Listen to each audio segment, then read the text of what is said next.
नमस्कार दोस्तों, आप सभी का एक बार फिर से स्वागत है हमारे चैनल जतिन लाइफ स्टाइल में। आज सुनते हैं छठी मैया की कहानी। पौराणिक ग्रंथों के अनुसार भगवान ब्रह्मा की मानस पुत्री और सूर्य देव की बहन है षष्ठी मैया। इस व्रत में षष्ठी मैया का पूजन किया जाता है, इसलिए इसे छठ नाम से भी जाना जाता है। अब सुनते हैं छठ पूजा की कथा।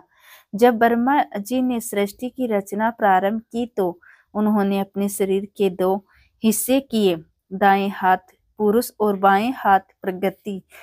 प्रगति के छठे भाग से षष्ठी देवी की उत्पत्ति हुई है। इनको देवसेना भी कहा जाता है। जो व्यक्ति षष्ठी देवी की पूजा करता है उसके मन की मुराद अवश्य ही पूरी होती है।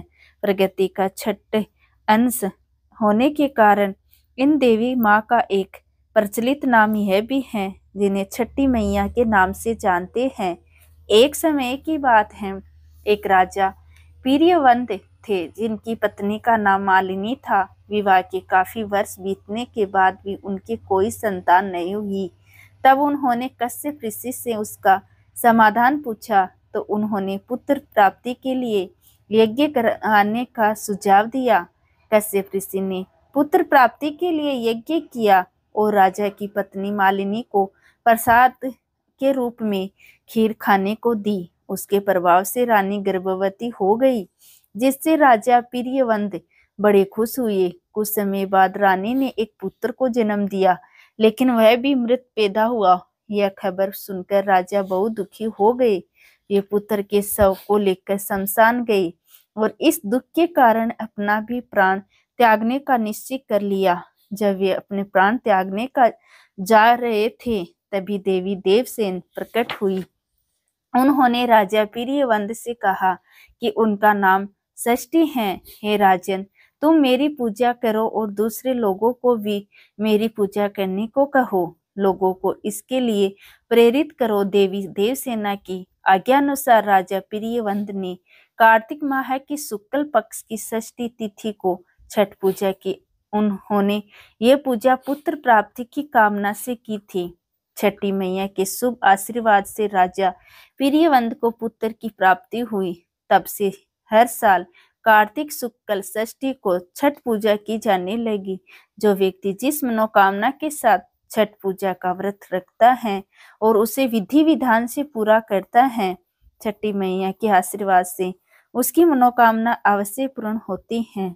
लोग पुत्र प्राप्ति और संतान के सुख जीवन के लिए यह व्रत रखते हैं। एक अन्य कथा के अनुसार एक राजा अवध के राजा भगवान श्री राम और उनकी पत्नी माता सीता ने भी छठ का व्रत किया था। लंका पर विजय पाने के बाद राम राज्य जी की स्थापना के दिन कार्तिक शुक्ल षष्ठी को भगवान राम और माता सीता ने उपवास किया और सूर्य देव की उपासना की। सप्तमी को सूर्य देव के वक्त फिर से अनुष्ठान कर सूर्य देव से आशीर्वाद प्राप्त किया। यही परंपरा अब तक चली आ रही है। पौराणिक कथाओं में बताया गया है छठ का व्रत करने के प्रताप से ही पांडवों का उनका खोया हुआ राजपाट फिर से प्राप्त हो सका। जब पांडव अपना सारा राजपाट जुए में हार गए तब द्रौपदी ने छठ व्रत रखा। उनकी मनोकामनाएं पूरी हुई और पांडवों को राजपाट का वापस मिल गया।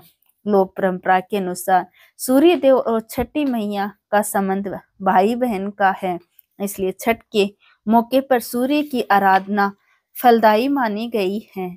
जय हो छठी मैया की। आपको ये वीडियो पसंद आया हो तो कमेंट करके जरूर बताइए और ज्यादा से ज्यादा मेरे चैनल जतिन लाइफ स्टाइल को सब्सक्राइब करना ना भूले। धन्यवाद दोस्तों।